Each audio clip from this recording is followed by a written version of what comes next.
Você acompanha a partir de agora os trabalhos das TVs legislativas de norte a sul do país. São informações e reportagens especiais produzidas no Congresso Nacional, nas Assembleias Estaduais e nas câmaras municipais. Começa agora o Parlamento Brasil.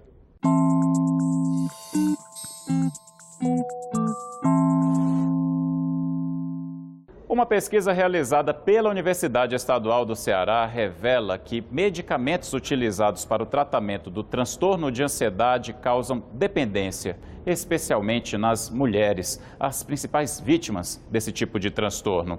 Nesta reportagem da TV Assembleia do Ceará, você vai conhecer caminhos alternativos para a cura da ansiedade. Jaqueline conta que sofre com os mesmos sintomas. Cansaço. Dá um cansaço, dá insônia e também fica difícil para quando você tem suas tarefas, suas obrigações, você seguir tudo de uma forma normal no cotidiano. Muitas outras pessoas lutam contra a ansiedade. A estimativa é que pelo menos 18 bilhões de brasileiros convivam com o transtorno. É nesse cenário que entram as substâncias benzodiazepínicas, a exemplo do diazepam, que são usadas no tratamento de quadros ansiosos por conta dos efeitos de sedação e relaxamento muscular. Mas um estudo vem chamando a atenção para os impactos do uso abusivo destas drogas na vida das mulheres. O abuso da substância acontecendo cada vez mais cedo, uma média de uso muito acima da que é recomendada pela Organização Mundial de Saúde, né? A gente sabe que os benzodiazepínicos eles devem ser utilizados por, no máximo, 4 semanas de um uso mais seguro, né? Na média de tempo de uso que a gente identificou, essas mulheres chegam a usar até por 8 anos, 10 anos, 12 anos e até mais do que isso. A Associação Brasileira de Psiquiatria aponta que 50 milhões de pessoas fazem uso diário destas drogas, sendo maior a incidência em mulheres acima de 50 anos. E o que muitos podem fazer é buscar as outras formas de tratamento. A terapia, independente de transtorno ou não, vai convidar e levar a pessoa a uma caminhada, a uma jornada, a um tratamento onde ela vai explorar por si mesma, sem interferências medicamentosas ou de outros químicos, mas por si mesma e pela expressão, pelo diálogo, pela conversa. O perfil das pessoas mais atingidas pelo uso de ansiolíticos é formado por mulheres com idade média de 40 a 53 anos, solteiras, com filhos, baixa escolaridade e sem trabalho formal.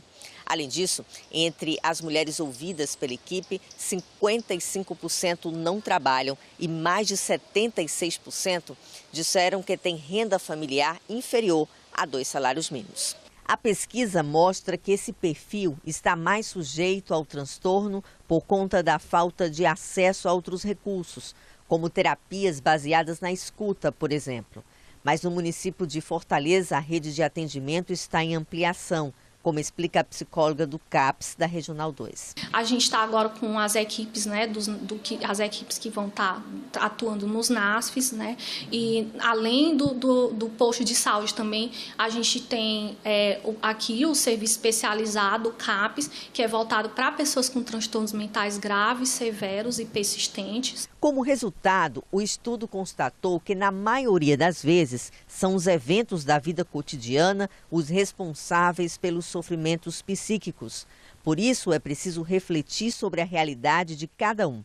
É o que faz o projeto 4 Varas, no bairro Pirambu, um tratamento com base no autoconhecimento, onde as pessoas aprendem a mandar embora o sofrimento. A gente usa remédio quando é necessário, mas 88% das pessoas que vinham para cá era só sofrimento. Então, como é que nós tratamos? Nós tratamos com a terapia do resgate da autoestima, com a terapia comunitária, que é o berço da terapia comunitária, nasceu aqui, que hoje está em todo o Brasil e em 24 países. Cristina passou pela terapia e revela que saiu renovada. Pela respiração, por alguns gestos, pela voz, pelo grito.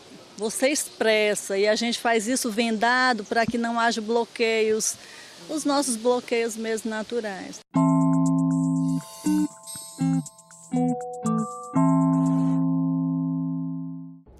Depois de 11 anos de debate, os deputados aprovaram um projeto de lei que unifica o sistema de segurança pública no país. Agora, a proposta está sob análise dos senadores na Comissão de Constituição e Justiça. Confira nesta reportagem da TV Senado.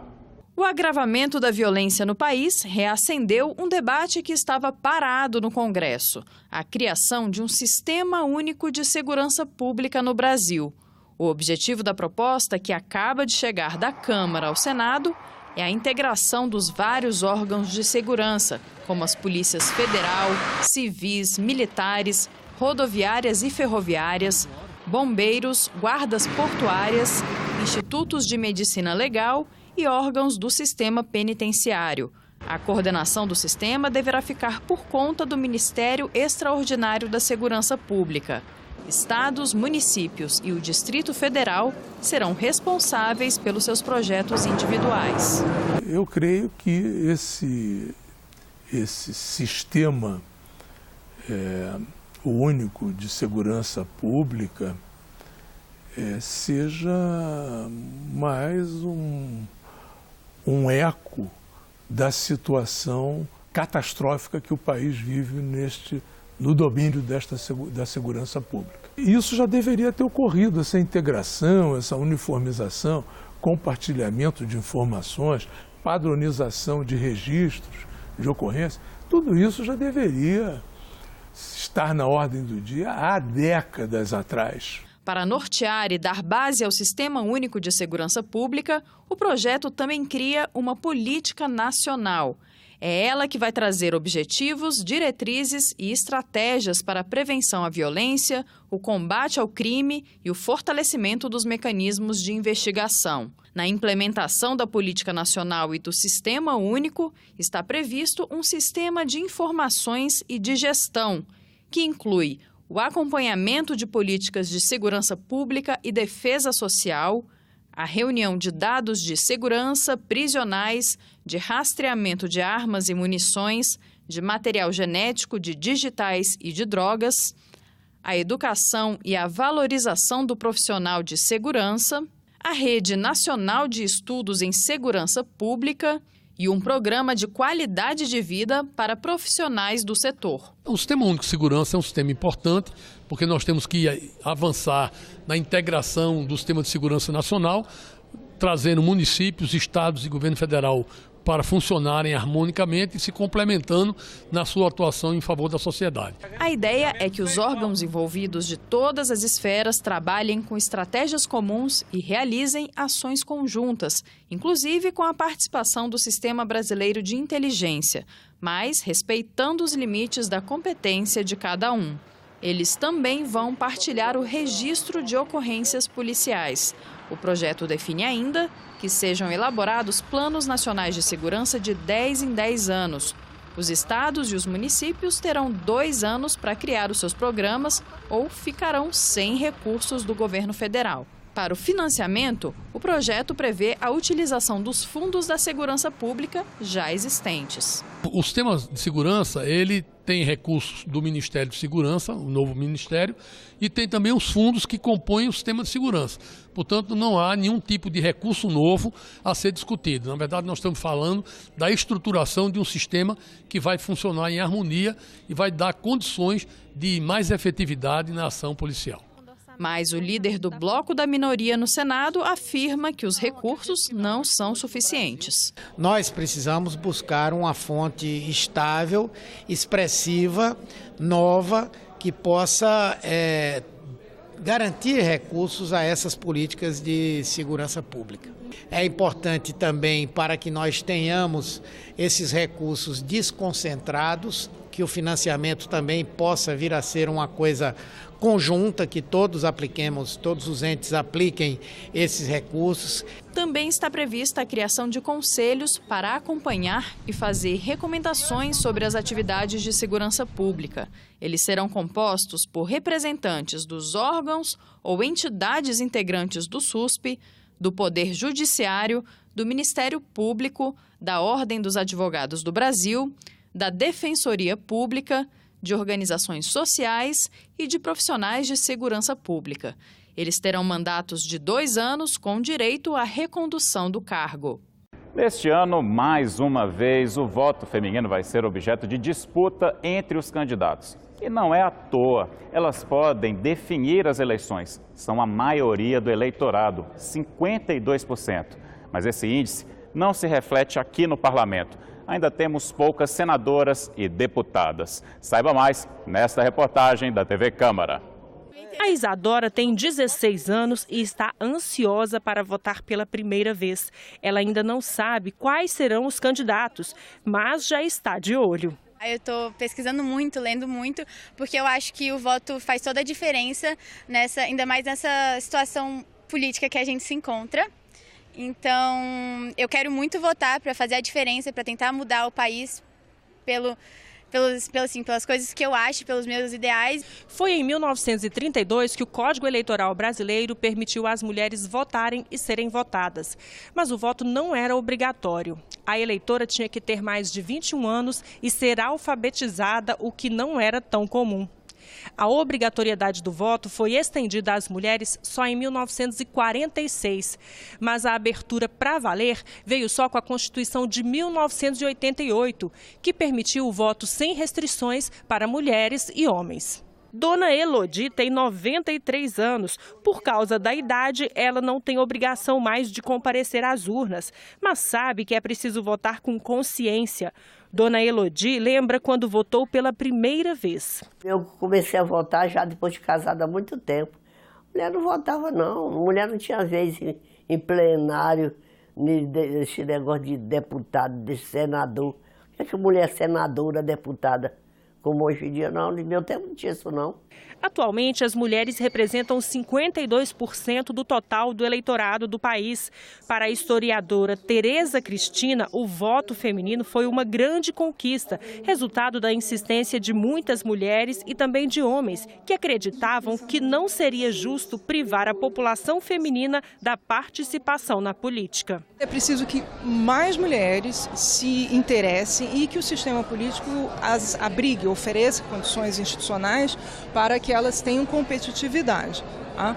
Mas assim como a sociedade ela é governada com a pluralidade das opiniões, é preciso que as mulheres se façam presentes e se manifestem. Além do direito ao voto, o direito de se candidatarem e serem eleitas foi uma conquista das mulheres há mais de 80 anos. Mesmo assim, o número de mulheres que exercem mandatos eletivos ainda é bem pequeno, como lembra a deputada Ana Perugini. No nosso país nós somos mais que 51% da população, quase 52%, e se nós olharmos a ocupação dos espaços de poder, não é à toa que nós ocupamos o 5º lugar no ranking de violência ainda em todo o mundo. A história nos revela que, além de nos preocupar com a mudança nas instituições, antes de qualquer coisa, nós precisamos de nos organizar enquanto movimento para alcançarmos aquilo que já está materializado na Constituição, que nós somos iguais em direitos e obrigações. Mas para que isso chegue até nós no dia a dia, de fato, sem a organização das mulheres na sociedade, isso não chega. Tem que ter mulheres, sim, e as pessoas têm que se unir para ver o bem do país, para ver a nossa convivência no dia a dia. As coisas têm que ser para todo mundo, sabe? As pessoas têm que se sentir inclusas dentro da sociedade, têm que se sentir que têm os seus direitos.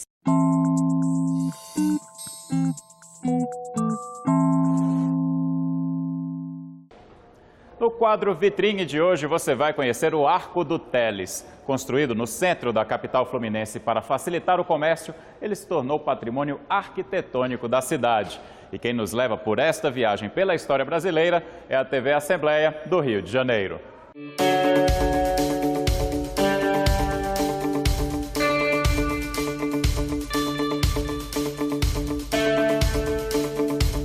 Bem aqui no número 34 da Praça 15, no centro do Rio, está o Arco do Teles, um marco arquitetônico na história da cidade. É o que restou da antiga residência da família Teles de Menezes. E neste guia turístico a gente vai conhecer um pouco mais da história dessa região.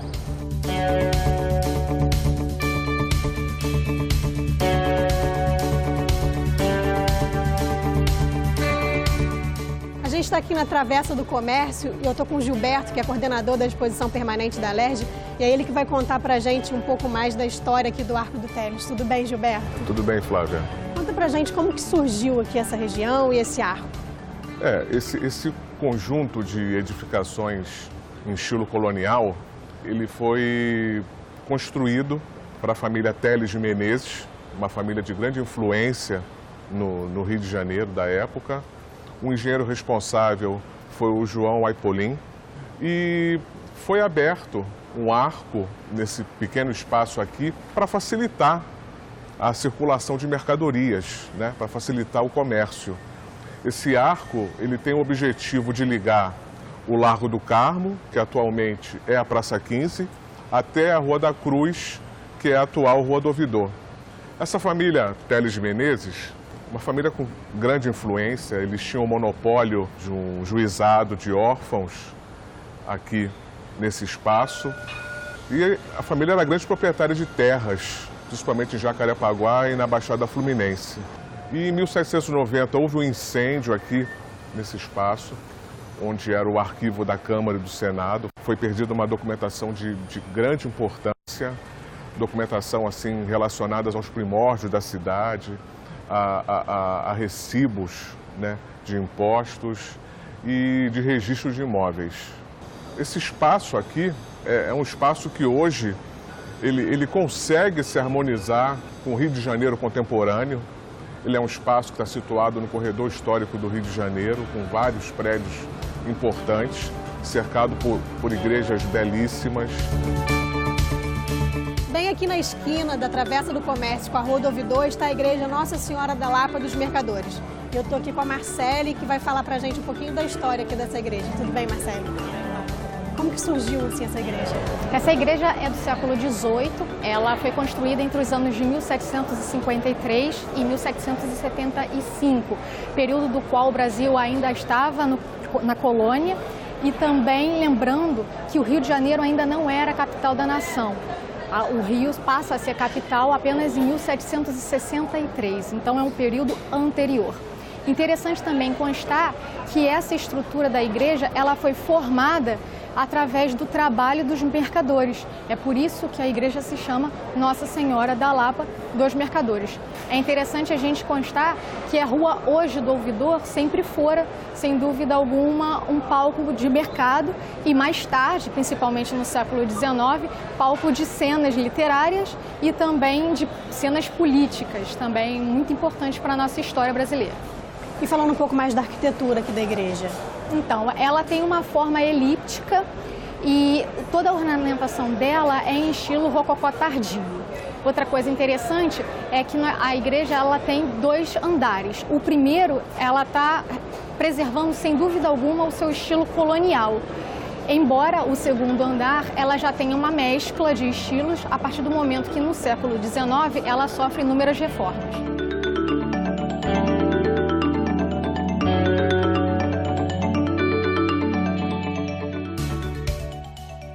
E aí, Marcelo, um fato histórico aqui dessa igreja é que parece que uma bala de canhão atingiu a torre do sino aqui, né, derrubando a estátua da santa aqui da igreja. Como é que se deu esse fato? O que acontecia no país na época para essa bala de canhão atingir assim, a torre do sino aqui? Então, em particular, o ano de 1893 aconteceu, aliás, entre 93 e 94, aconteceu a Revolta Armada, que hoje nós podemos entender como Marinha, da época, é claro.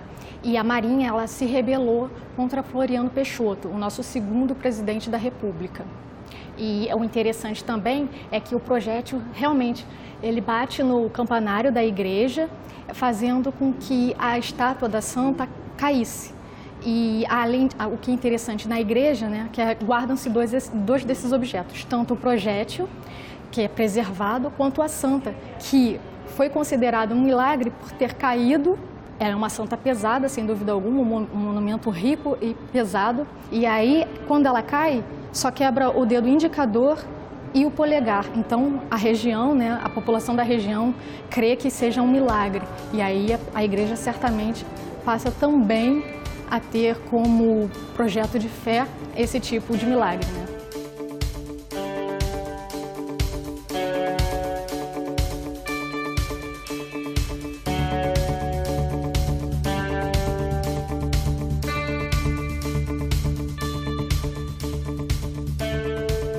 estou aqui com o Pedro, que também trabalha na exposição permanente da Alerj. E, curiosamente, a gente está aqui em frente ao sobrado número 13 da Travessa do Comércio, que foi onde morou a Carmen Miranda, né? E a sua mãe, Dona Maria, tinha uma pensão que servia quentinhas por aqui. Mas voltando ao início da construção aqui do Arco do Teles, parece que quando tudo isso daqui foi feito, eram nobres que moravam aqui, né? Comerciantes nobres. Isso mesmo, Flávia, mas nem sempre foi assim. Em 1790 aconteceu um incêndio que alguns até os dias de hoje acreditam que foi de cunho criminoso. Porém, a gente não tem provas definitivas a respeito disso. O que nós sabemos com certeza é que toda essa região sofreu uma desvalorização bem agressiva. Com isso, o que antes era habitat de uma classe mais abastada passou a ser de uma classe marginalizada, com predominância de prostitutas, ladrões e mendigos. A situação só foi se reverter quando a família real portuguesa veio para o Brasil em 1808 e ficou abrigada na antiga Casa dos Governadores, atual Paço Imperial. Com isso, o Arco do Teles e todo o conjunto habitacional que aqui existia foi revitalizado. E a burguesia nascente do século XIX do Rio de Janeiro passou a frequentar o espaço e até mesmo a morar no local. Bom, com o passar do tempo, com a descentralização do poder na zona do Paço do Rio de Janeiro, né, com a distribuição de outras zonas de poder no Rio, o Arco do Teles caiu no ostracismo. E sua importância só foi retornar na década de 80 do século XX, com a chegada de jovens executivos, boa parte pela propulsão gerada, né, pela Bolsa de Valores e também pelos órgãos legislativos próximos. E essa região foi conhecida, né, até pelo seu entorno de bares, como a região do happy hour desses jovens executivos. E agora, com a revitalização do Porto Maravilha, essa área acabou sendo parte também de um projeto histórico-cultural da cidade. E podemos ver, inclusive, turistas de outras cidades, até mesmo de outros países, frequentando esse espaço. Hoje a região também é bem conhecida pelos seus vários restaurantes e bares que se encontram aqui na Rua do Ouvidor e costumam reunir amigos e movimentos culturais. É gastronomia, cultura e história em um único passeio.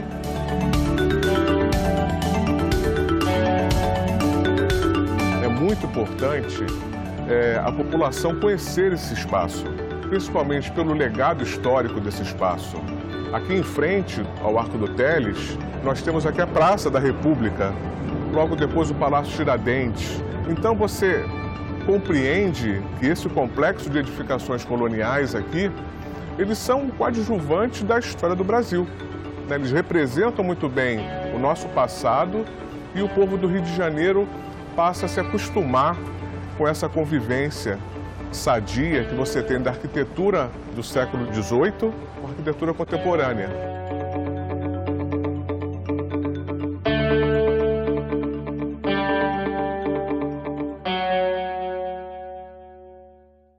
Ficamos por aqui. Você pode rever este ou outro programa em nosso site, senado.leg.br/TV ou no canal da TV Senado no YouTube. Muito obrigado pela companhia. Eu espero você no próximo Parlamento Brasil. Até lá!